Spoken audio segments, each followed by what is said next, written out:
A paz do Senhor, queridos! Estamos iniciando mais um vídeo do seu canal EBD Fácil e Motivadora. Não se esqueça de se inscrever em nosso canal, compartilhar os nossos vídeos, porque assim vocês estarão nos abençoando em nome de Jesus Cristo. Neste trimestre estamos estudando as lições bíblicas adulto, segundo trimestre de 2020, que tem como título A Igreja Eleita. A Igreja Eleita. E no subsídio de hoje nós iremos fornecer alguns comentários de apoio para a lição número 2, que tem como título A Sublimidade das Bênçãos Espirituais em Cristo. Irmãos, antes de entrarmos na lição, não se esqueça que nós fornecemos testes online. Na descrição desse vídeo temos teste online que os irmãos podem fazer diretamente do seu celular, seu tablet, seu computador, e já pode enviar, e enviando já vai ter a sua resposta ao final. Saberá quantas questões acertou, quantas questões errou e as respostas certas. E também nós estamos fornecendo o arquivo em PDF para os irmãos que assim desejarem imprimir e levar para os seus alunos, para os seus docentes, os irmãos aí que sabem. Amém?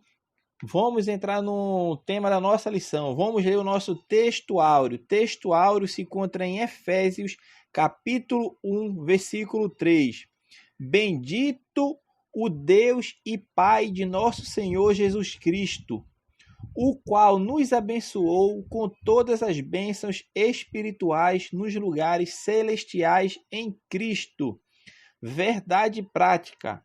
Deus nos elegeu em Cristo antes da fundação do mundo para que desfrutássemos das bênçãos espirituais.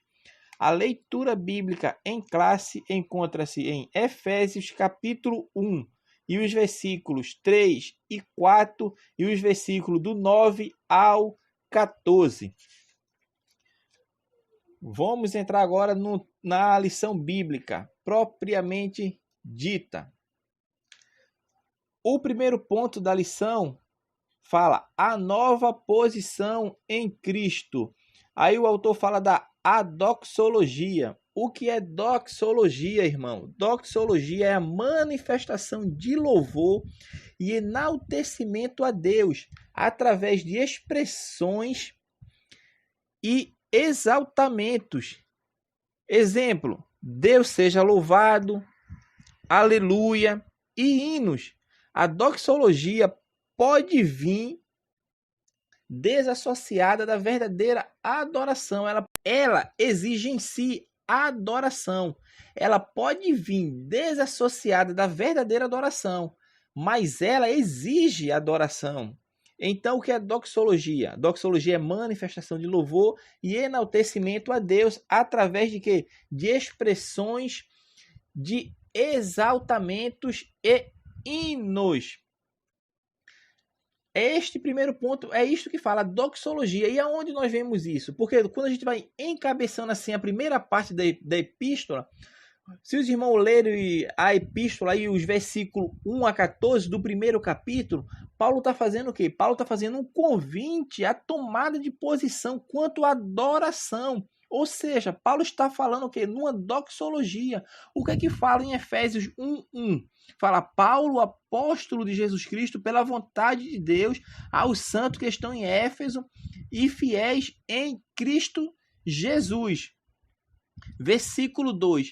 A vós, graça e paz da parte de Deus, nosso Pai, e da do Senhor Jesus Cristo. Agora vem a parte doxológica, ou seja, quando Paulo está fazendo a manifestação de louvor, ele está enaltecendo a Deus. Ele fala: bendito o Deus e Pai de nosso Senhor Jesus Cristo, o qual nos abençoou com todas as bênçãos espirituais nos lugares celestiais em Cristo. Ou seja, esta oração introduz o mais longo período que se conhece na literatura bíblica, pois termina somente no capítulo 14. Em nenhum lugar, você vai encontrar uma oração dessa, uma oração de exaltação, de louvor, de enaltecimento a Deus, com expressões de louvor. E Paulo assim faz na epístola aos Efésios. Neste versículo 3 que eu li para os irmãos aqui, que fala: bendito o Deus e Pai de nosso Senhor Jesus Cristo, o qual nos abençoou com todas as bênçãos espirituais nos lugares celestiais em Cristo. Paulo começa a mensagem da epístola com um chamado à adoração. Paulo está chamando os Efésios, fazendo um chamado à adoração.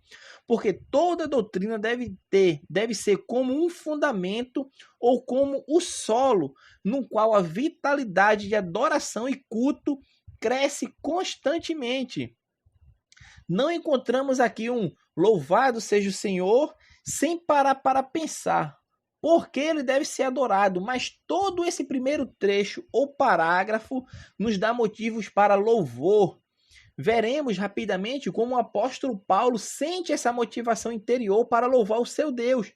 Observe no versículo 3, irmão, que o verbo principal não existe, esse verbo principal não existe no original, mas é possível entender qual seja esse verbo. Bendito seja o Deus e Pai de nosso Senhor Jesus Cristo, já que por 3 vezes no versículo 6, no versículo 12 e no versículo 14, a finalidade de tudo o que Deus está fazendo e fará é louvor de sua glória. O apóstolo Paulo está então nos chamando antecipadamente como que para tomar parte com aqueles que já foram remidos. É uma doxologia tremenda que Paulo, como se Paulo estivesse nos chamando de antemão, de forma antecipada, para tomar parte com os que já estão remidos. A exemplo de Apocalipse 4 e 5, quando fala da igreja que já está remida com Cristo, para expressarmos já um grande coro de louvor. E que coro de louvor é esse? Bendito seja Deus, bendito seja o Deus e Pai de nosso Senhor Jesus Cristo. E o que Deus tem feito, amados, para que nós possamos louvar de coração? O que é que Deus tem feito para nós, para que possamos louvá-lo de coração? A esta pergunta se responde da seguinte forma: Ele nos tem abençoado com toda sorte de bênçãos espirituais nas regiões celestiais em Cristo. Nas regiões celestiais, irmãos, não aparece em outra epístola paulina, não aparece em lugar nenhum. Nas regiões celestiais em Cristo, não aparece. Então, o que ela quer dizer? Os eruditos não têm muita certeza quanto ao que Paulo queria transmitir com ela. Mas já que Cristo, no versículo 20, está sentado à direita da autoridade soberana de Deus nos lugares celestiais, o que parece? Parece o quê? Parece que Paulo quer chamar a nossa atenção à realidade de que quando estamos em Cristo, já estamos como que retirados deste mundo. E muitos fatores que normalmente controlariam nossa atitude assumem uma nova realidade. E que realidade é essa? É a realidade da exaltação de Cristo. O que isso implica em nossa vida? O que isso vem causar em nossa vida? Ainda que estejamos neste mundo, esta expressão nos lugares celestiais é outra maneira de dizer o que Paulo fala lá em 2 Coríntios 2, versículo 14. Graças, porém, a Deus, que em Cristo sempre nos conduz em triunfo. Então, Cristo já conquistou a vitória sobre as forças que se opõem.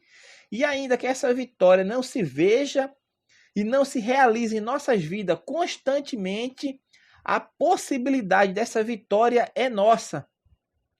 Isso se torna mais claro quando Paulo, pela primeira vez, usa a frase em Efésios 6:12. Efésios 6:12, o apóstolo fala: porque não temos que lutar contra carne e sangue, mas sim contra os principados, contra as potestades, contra os príncipes das trevas deste século, contra hostes espirituais da maldade nos lugares celestiais.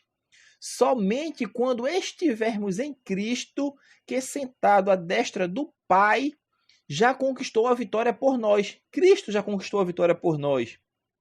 Ele já conseguiu a vitória por nós.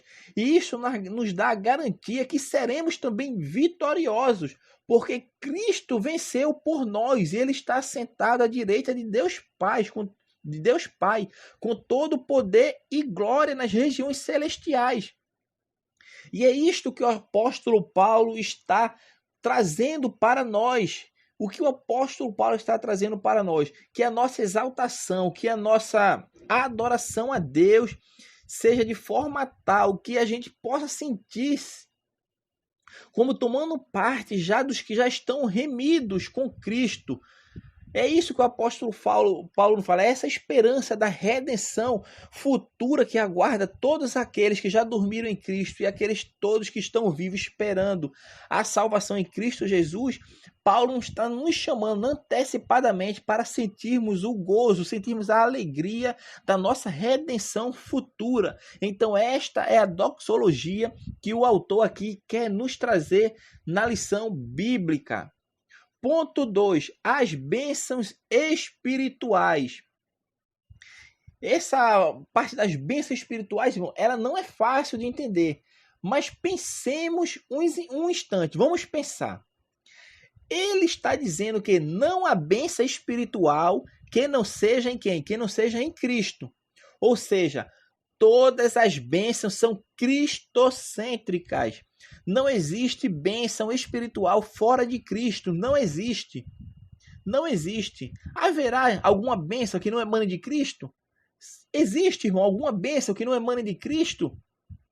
Se você responder que sim, no fim ela vai se tornar outra coisa. Mas não em bênção. Ela vai se transformar numa ameaça ou talvez numa maldição. Mas não em bênção, porque todas as bênçãos espirituais elas se emanam de Cristo. Todas as bênçãos espirituais são cristocêntricas. Outro aspecto é que todas as bênçãos nos são concedidas não apenas por Cristo, mas em Cristo. Então, todas as bênçãos são por Cristo e em Cristo. Vêm de Cristo e são em Cristo. Então, note esta frase. Que nos tem abençoado. É Ele que nos tem abençoado. Versículo 3 do capítulo 1. O qual nos abençoou. Quem nos abençoou? Ele nos tem abençoado. Cristo Jesus. Então, Deus, à frente de todas as bênçãos, nos tem abençoado com toda sorte de bênçãos espirituais em Cristo. Toda bênção espiritual vem de Cristo. Eu quero que os irmãos entendam isso, que todas as bênçãos espirituais emanam de Cristo. Todas. Mas que bênçãos são essas? A gente está falando tanto dessas bênçãos espirituais, mas que bênçãos são essas? Há ao menos 5. Vamos lá. A primeira bênção está lá no versículo 4, porque ele nos escolheu nele antes da fundação do mundo. Todos aqueles que aceitaram a Cristo, que estão em Cristo, foi escolhido dele desde a fundação do mundo. Não é a escolha individual que nós estamos falando aqui, irmão. Na lição número 3, o autor, e nós também vamos fornecer subsídio mais detalhado sobre eleição e predestinação. Amém? Mas por enquanto nós vamos ficar aqui. A primeira bênção do versículo 4, ele nos escolheu nele. Ele nos escolheu nele. Porque quem está eleito, quem está predestinado à salvação é Cristo. E a igreja está em Cristo, porque Cristo é o cabeça da igreja. Então, quem estiver na igreja está nele. E foi escolhido antes da fundação do mundo. Nele. É bom observar isso. Nele. Em quem? Em Cristo. Versículo 4. Como também nos elegeu nele, antes da fundação do mundo. Então, é a primeira bênção. Segunda bênção está no versículo 5. Nos predestinou para sermos adotados. Ele nos predestinou para sermos filhos de adoção por Jesus Cristo para si mesmo, segundo o beneplácito de sua vontade. Então, todos aqueles que estão em Cristo, Deus deu-lhe o poder de serem o quê? Feitos filhos de Deus, filhos por adoção em Cristo Jesus. Filhos de adoção por Cristo Jesus. Então, nós somos filhos por adoção em Cristo. Então, essa é a segunda bênção. Terceira bênção está no versículo 7. É uma bênção presente. Esta bênção do versículo 7 é uma bênção que presente. Veja-se o verbo no presente. Fala, nele temos a redenção. Nele temos a redenção. Em quem temos a redenção, minha tradução fala. Em quem temos a redenção. Então, o que é uma redenção? É uma realidade de vida contínua, essa redenção. É uma realidade de vida contínua em decorrência da nossa posição em Cristo. Porque o que nos aguarda é a nossa redenção em Cristo Jesus. Isto é uma realidade de vida contínua. Então, esta é a terceira bênção das quais o apóstolo Paulo está falando. A quarta bênção está no versículo 8, que é a segunda bênção para o presente. A primeira foi o quê? A redenção é a realidade de vida contínua em decorrência da nossa posição em Cristo. E a quarta bênção é o quê? Segundo a riqueza da sua graça, no versículo 8, que Deus derramou abundantemente sobre nós em toda sabedoria e prudência. E por fim, a quinta bênção no versículo 11, que é o quê? O privilégio de participarmos da sua herança.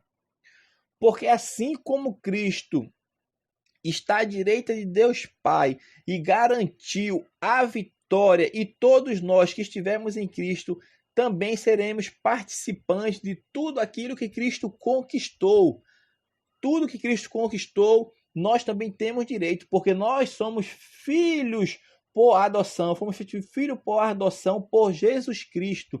E o filho por adoção tem o mesmo direito dos filhos nascidos do sangue e da carne, vamos supor, nascidos de Deus. Como nós estudamos na última lição do trimestre passado, que aquele que é nascido de Deus também faz parte, vai ter os privilégios de participar da herança que Cristo conquistou por nós, porque nós não tínhamos capacidade de conquistar, mas Ele sim, e Ele já garantiu a vitória por nós, porque somos mais do que vitoriosos em Cristo Jesus. Então, concluindo esta parte aqui que fala a bênção, as bênçãos espirituais. Vamos lá, quais são essas bênçãos? Para os irmãos assim memorizarem. Primeira bênção, ele nos elegeu para si. Segundo, ele nos predestinou, ou seja, colocou todos os fatores em nosso espaço, desde o nosso nascimento até hoje, para que fôssemos transformados de escravos, que nós éramos escravos, e hoje nós somos filhos. Terceira bênção é a bênção da sua redenção contínua, que inclui a remissão e a retirada de toda a nossa culpa, ou seja, a justificação. Quem nos justificou foi Cristo Jesus.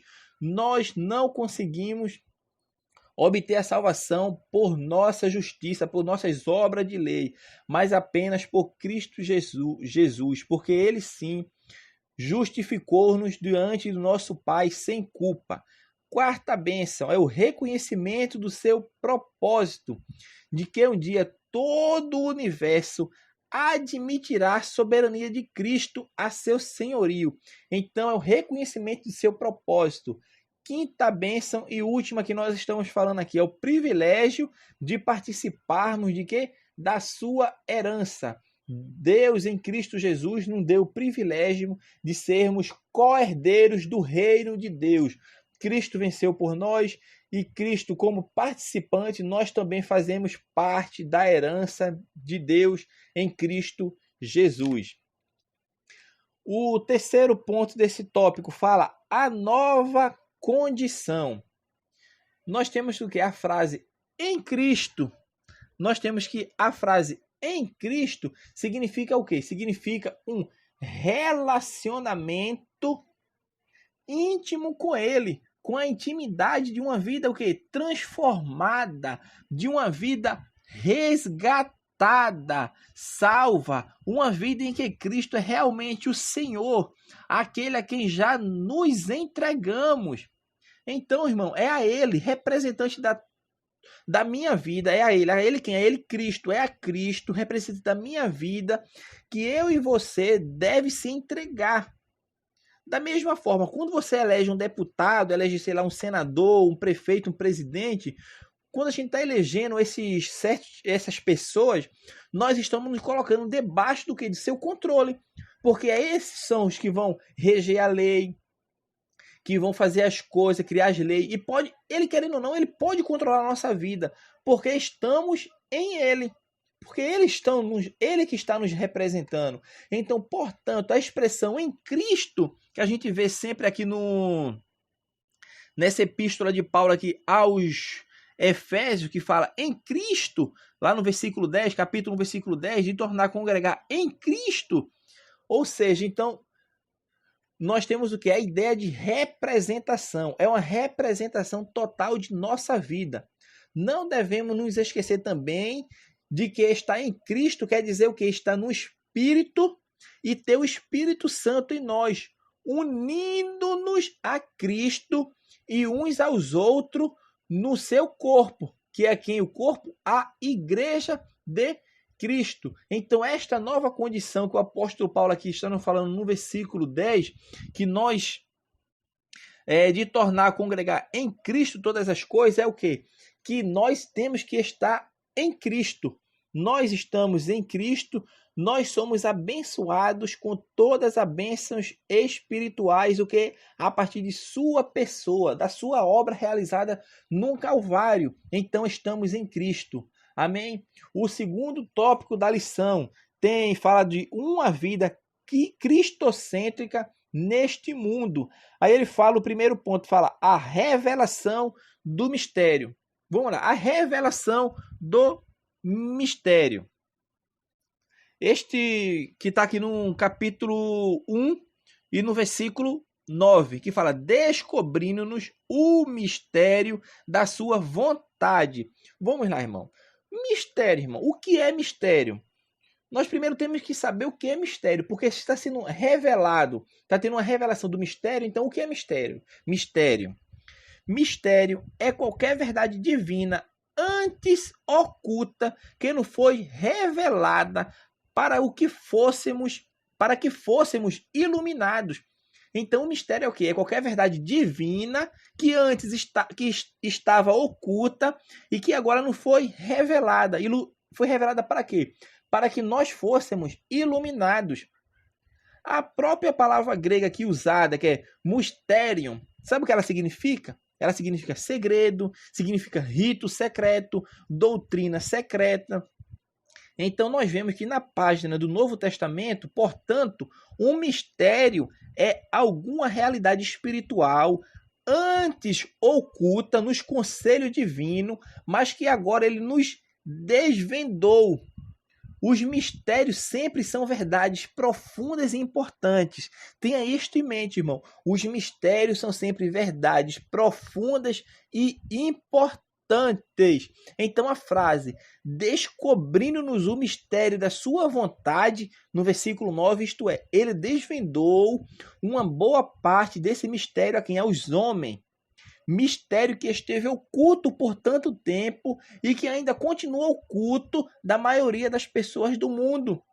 Devemos isso a Cristo, irmãos, que tendo estado reclinado no peito do Pai desde a eternidade, veio declarar sua vontade aos filhos dos homens.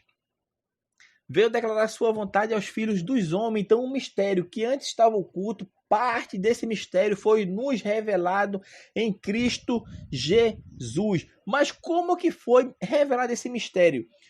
O versículo continua, o versículo 9 fala: foi revelado, sabe como? Segundo o seu beneplácito, ou seja, seus conselhos secretos quanto à redenção do homem, o que propusera em si mesmo. Então, o versículo 9 por completo: descobrindo-nos o mistério da sua vontade, segundo o seu beneplácito, que propusera em si mesmo. Então foram desvendados, irmão, somente nele e dele, e não por causa de coisa alguma neles. A sabedoria e a prudência de Deus aparece de maneira clara nessa revelação, e ao descobrindo-nos o mistério da sua vontade, ela é descrita no versículo 13. O versículo 13 fala como a palavra da verdade, o evangelho da vossa salvação. Então, cada palavra deste evangelho é verdade. Ela contém as verdades mais importantes e influentes e é confirmado pelo juramento de Deus. Deveríamos aprender a recorrer a ele em toda nossa busca pela verdade divina, irmão. Devemos recorrer a quem? Recorrer a Deus. Hoje, vou abrir um parênteses aqui, porque hoje, quando alguma pessoa quer buscar alguma coisa, ela não vai buscar na Bíblia Sagrada, não vai buscar na oração, não. Ela vai logo para a internet. Vai procurar live lá de... É tanta live hoje que tem aí e tanta profetada que existe. Por quê? Porque deveríamos aprender a recorrer a ele em toda busca pela verdade divina. Ele, tá tudo nele, irmão, tá tudo nele, tudo está em Cristo. Então, este é o evangelho da nossa salvação. Este é o evangelho. Ele anuncia as alegres novas da salvação e mostra como obtê-la. É o bendito Espírito, e o bendito Espírito torna o quê? A sua leitura e ministração eficazes para a salvação da alma, salvação de almas. Como deveríamos, irmão, valorizar esse glorioso evangelho e bendizer a Deus por ele, porque ele representa a luz que brilha em lugar escuro. Por isso deveríamos ser gratos e dar devida atenção a ele, porque a luz é para brilhar, irmão, em lugar escuro. Muitos crentes acham que ir para a igreja, ficar ali entre quatro paredes, é aquele ali que representa o verdadeiro cristão. Mas o verdadeiro cristão não é o que está ali na igreja, não. Está em todo culto lá, está enclausurado, está só louvando ali, ouvindo a palavra, mas ele não tem compromisso de levar a verdade aos não crentes, porque a luz, no meio de tantas luzes, ela não faz diferença. Você, dentro da igreja, você tem que ir para a igreja, tem que ir. Eu vou, você vai, nós temos que ir, porque nós temos que manter uma comunhão com os nossos irmãos. Mas a nossa luz brilha nas trevas, é na sua faculdade, é no seu trabalho, é no seu emprego, é na sua escola. A luz é para brilhar em lugares escuros, como o apóstolo Paulo nos falou. Nós temos o cheiro de Cristo. Para os que são salvos, cheiro de vida para a vida, mas para o que perece, cheiro de morte para a morte, porque onde você chegar, a sua luz deve brilhar e a essência de Cristo deve estar em você. Por isso, nós devemos ser gratos e dar devida atenção a Cristo. Nós devemos dar devida atenção a Cristo para que possamos ser luz em meio à escuridão. E isto é a revelação do mistério de Cristo, porque Deus que nos revela através do Espírito Santo, não é através de live, não é através de estudos já pronto, porque hoje em dia é muito fácil. Hoje em dia é mensagens já manipulados. Os crentes hoje em dia, os ministradores da palavra de Deus, não todos, mas a maioria, gostam de pegar mensagem já pronta. É mensagem que não tem o direcionamento de Deus. Você deve buscar conhecimento sim, mas só que esse mistério que Deus revela é através de oração e leitura da sua palavra, de devoção, de comunhão, de intimidade com Deus. E não é através de você pegando mensagem já pronta de internet que você vai conseguir isso, não.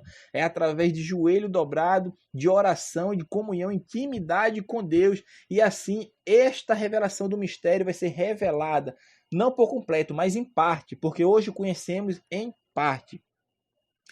O segundo ponto da lição fala a plenitude dos tempos.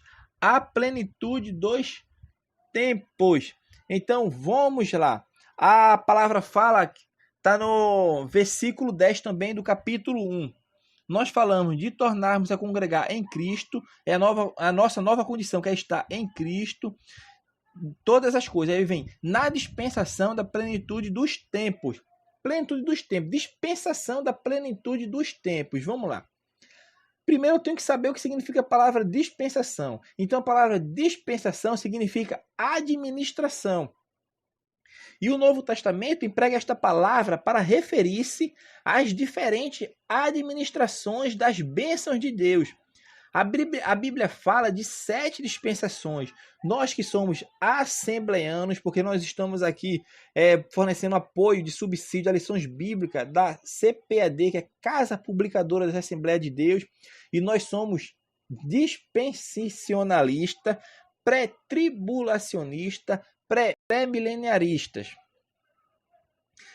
Então, como a Bíblia fala de 7 dispensações, e cada um equivale a um período especial em que Deus administrou sua economia na terra.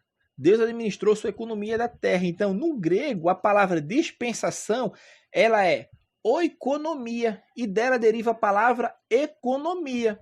Então, no uso bíblico, dispensação é a administração divina sobre todas as coisas criadas. Amém? No uso bíblico, dispensação é a administração divina sobre todas as coisas criadas.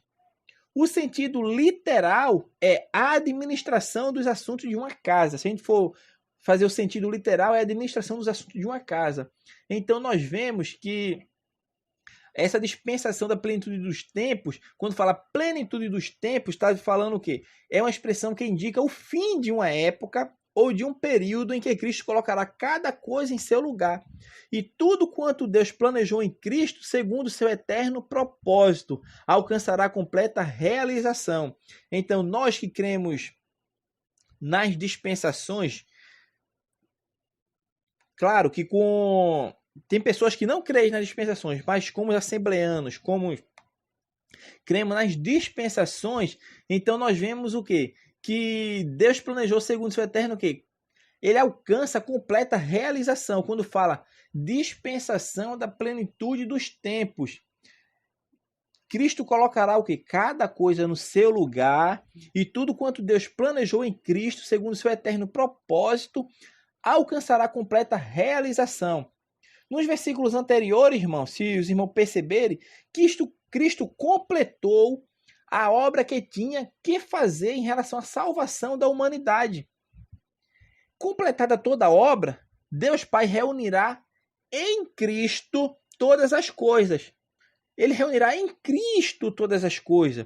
A expressão todas as coisas inclui tanto as que estão no céu como as que estão na terra. É tanto as coisas invisíveis quanto as coisas invisíveis, conforme fala lá em Colossenses, capítulo 1, do versículo 16 ao 19. Então, essa expressão, todas as coisas, ela inclui tudo, irmão. Todas as coisas que estão no céu, como as que estão na terra. E devem ser reunidas em quem? Em Cristo. Tudo deve ser renovado e restaurado em Cristo. O sentido da palavra reunir é recapitular, ou somar em um, ou unir sob uma cabeça. É isso que Deus fará. Um dia Deus juntará em Cristo todos os remidos pelo seu sangue. A redenção efetuada por Cristo, irmão, ela inclui o céu e a terra. Quando ele restabelecerá tudo para uma nova vida, vai ser um novo reino espiritual e eterno, em que os ímpios e os demônios serão lançados fora da presença de Deus para sempre, conforme Apocalipse 21, versículo 8. Então, essa expressão juntará todas as coisas em Cristo não se limita apenas à igreja arrebatada, não. Ela se refere a todo o universo. Observe a parte final do versículo que fala: tanto as que estão no céu como as que estão na terra. A parte final deste versículo, que é do versículo 10 do capítulo 1, fala tanto as que estão no céu como as que estão na terra.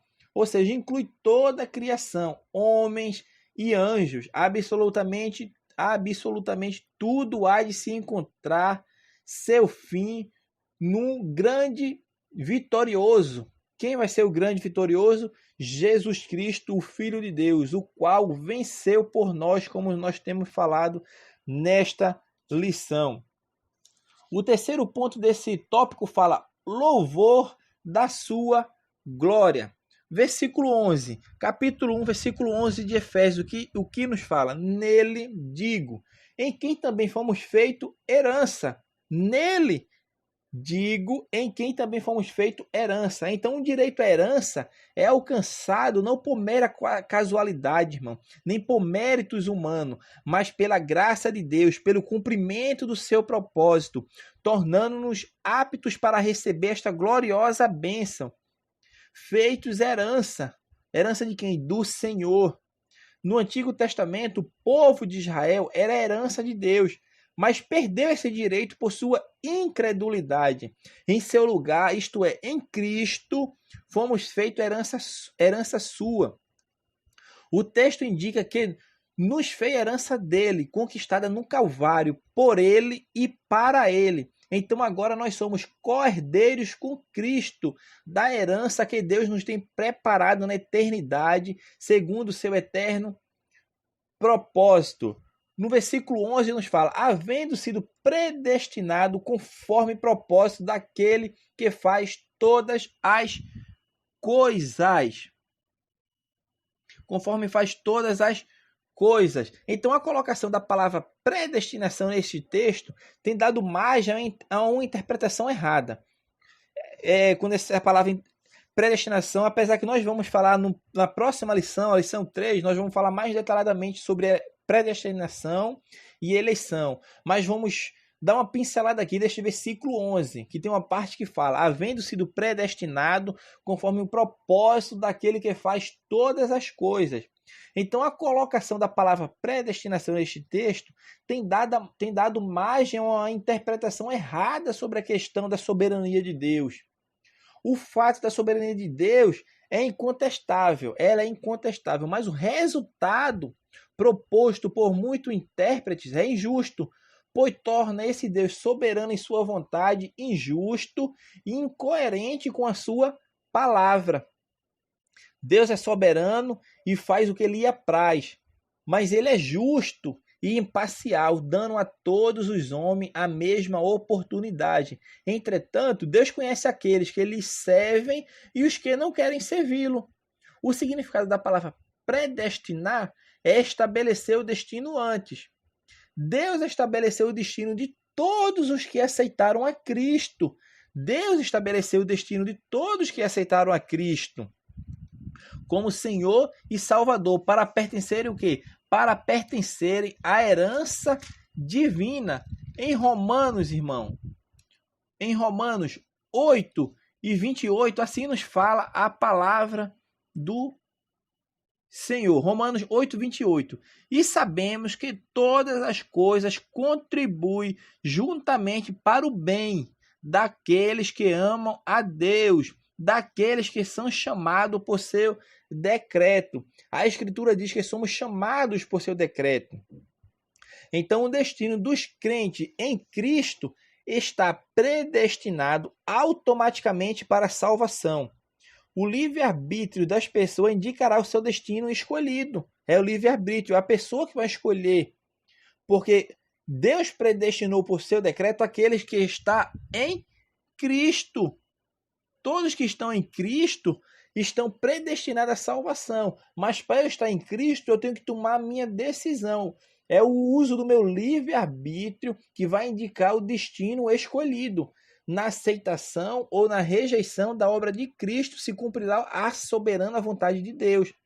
Ele conhece cada ser humano em todos os tempos e não se esquece de nenhum detalhe. Deus conhece os milhões e milhões de corações livres para decidirem sobre suas próprias vidas. E ele sabe quais e quantas aceitarão sua vontade divina, porque isso é a presciência divina. A presciência divina é o quê? Deus já sabe todas as coisas antes delas.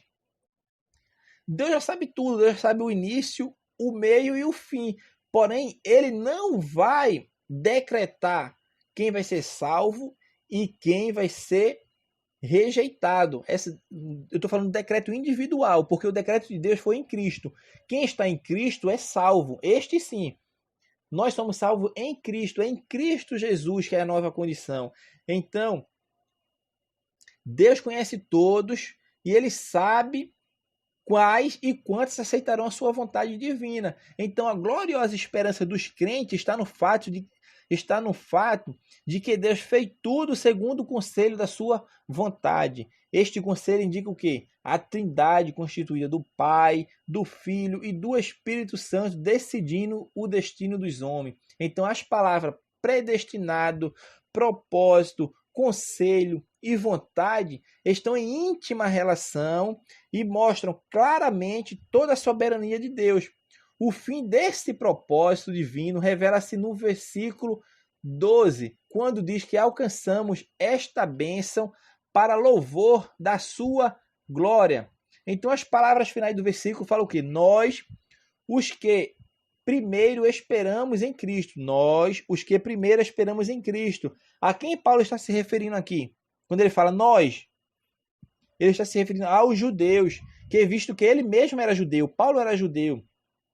Então, a colocação da frase indica o seu estado anterior, quando desconhecia Cristo. Paulo estabelece aqui o contraste entre os judeus e os gentios para mostrar que tanto uns quanto outros têm o mesmo direito de posse em Cristo. Por outro lado, Paulo designa os judeus. Ele chama os judeus de quê? Nós, que esperamos a promessa da primeira vinda de Jesus. Quando diz nós, o que primeiro esperamos, aí depois, no versículo 13, ele se dirige aos gentios convertidos. Aí ele já usa a expressão vós. Ele usou nós, depois ele no versículo 13 ele usa vós, que tem recebido o Espírito Santo da promessa. Portanto, judeus e gentios têm os mesmos direitos e privilégios em Cristo Jesus. Tem o mesmo privilégio. Por quê? Porque nós estamos em Cristo e Cristo é nosso Senhor e Salvador. O último tópico da lição para nós encerrarmos esse subsídio fala do Espírito Santo. O Espírito Santo, penhor da nossa herança. O versículo 3 diz literalmente, e tendo nele também crido, foste selado com o Espírito Santo da promessa. Aqui Paulo inclui tanto judeus como gentios na participação da promessa do Espírito Santo. A expressão inicial, tendo nele crido, refere-se naturalmente a Cristo. E o pronome vós indica o que haviam crido em Cristo. Indica aqueles que haviam crido em Cristo. No versículo 12, como nós falamos, Paulo usou o pronome nós para se referir-se aos judeus. Já no 13, ele usa o pronome vós para se referir-se aos gentios, participantes da sua promessa. Então, irmão, o ato de selar tem o significado de marcar alguma coisa. É publicar o direito de posse sobre o objeto selado. Eu estou selando, isso aqui me pertence, é uma marca. Quando cremos em Jesus, o Espírito Santo procura assegurar seu direito de posse sobre nós. Não importa a classe, raça ou língua. Em Cristo, tornamo-nos um só povo, tendo a mesma marca. Que marca essa? É o selo do Espírito Santo na nossa vida. Várias são as razões pelas quais se usa um selo. Primeira, para certificar e confirmar como verdadeira alguma coisa. É a primeira razão pela qual se usar um selo. Para o quê? Para certificar e confirmar como verdadeira alguma coisa. Segunda, para assinalar propriedade particular. E terceira, para assegurar o direito de posse. Então, o testemunho desse selo nos crentes se encontra em várias passagens bíblicas. Nós somos selados pelo Espírito Santo. Nós temos o selo do Espírito Santo. Deus, nós somos propriedade exclusiva de Deus. Mas observe, irmão, o ato de selar, nós somos selados pelo Espírito Santo, não nos garante a salvação. Não nos garante. Por quê? Porque eu posso me desviar. As pessoas podem se desviar e perder o selo do Espírito Santo. Porque a palavra de Deus fala que quando nós nos convertemos a Cristo, somos regenerados, passamos pelo processo de justificação, estamos em processo de santificação, o Espírito Santo passa a habitar-nos em nós. E nós recebemos o selo do Espírito Santo. Nós somos inseridos no corpo de Cristo pelo selo do Espírito Santo. Mas a partir do momento que eu começo a entristecer o Espírito Santo, começo a fazer coisas que não lhe agradam, E fazendo aos poucos, o Espírito Santo vai fazendo o quê? Vai se retirando do meu ser, vai se retirando aos poucos, porque ele tem ciúme do seu templo, que é o nosso corpo. Então, o selo do Espírito Santo não nos garante a salvação. E, por fim, agora, o penhor da nossa herança. Qual é o penhor da nossa herança? Outra vez fala do Espírito Santo. A palavra penhor tem o sentido de alguma coisa de valor dada para assegurar o direito de posse. Ou seja, eu estou penhorando, eu vou comprar alguma coisa, vamos supor, eu vou... É como se fosse um... Esqueci a palavra agora, mas o penhor é o quê? Eu vou comprar alguma coisa, vou comprar um carro. Aí vou penhorar minha casa nesse carro, ou posso fazer o contrário, eu vou comprar uma casa e vou colocar como penhor o meu carro. Ou seja, aquela palavra ali está dizendo o quê? Eu posso assegurar o direito de posse. É o que? Tem o sentido de alguma coisa de valor dada para assegurar o direito de posse. Ou seja, se eu não conseguir pagar minha casa, a pessoa vai vir, vai pegar meu carro para fazer como se fosse uma parte do pagamento daquela casa. Ou seja, é um penhor, está penhorando. Então a continuação do verso fala o quê? Do versículo fala para a redenção da possessão de Deus. Isso aclara o versículo 13, é para a redenção da possessão de Deus. Então nós temos, irmão, que a possessão espiritual é recíproca. Recíproca. Pois tanto é nossa quanto é de Deus. Temos posse do Espírito Santo e esta possessão assegura o mesmo direito a Deus, porque nós somos dele. Então nossa herança é ampla, pois a temos em parte aqui na terra, como a temos no céu. E o Espírito Santo em nós é o direito à herança prometida no céu, porque nós somos co-herdeiro em Cristo. Cristo já está nas regiões celestiais, assentado à direita de Deus Pai, e ele venceu por nós. E nós, como filho por adoção em Jesus Cristo, também fazemos parte da herança. A nossa herança também está garantida em Cristo Jesus.